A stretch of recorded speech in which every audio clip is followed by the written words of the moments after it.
Arabaya oturdum ilk an meğer ki özüme kapanmıştım.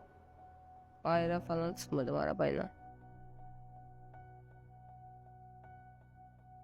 İlk hissim çaresi değildi.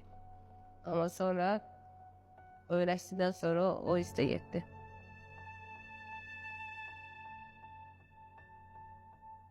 Sözün için desem ilk dəfə yanında güvenmirdim.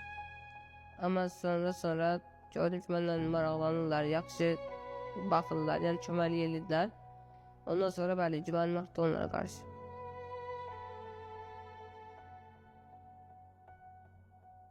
İlk getdiyim yer ev olardı. Çünki evdəkilərə bunu bizə vermək və sevindirmək olardı.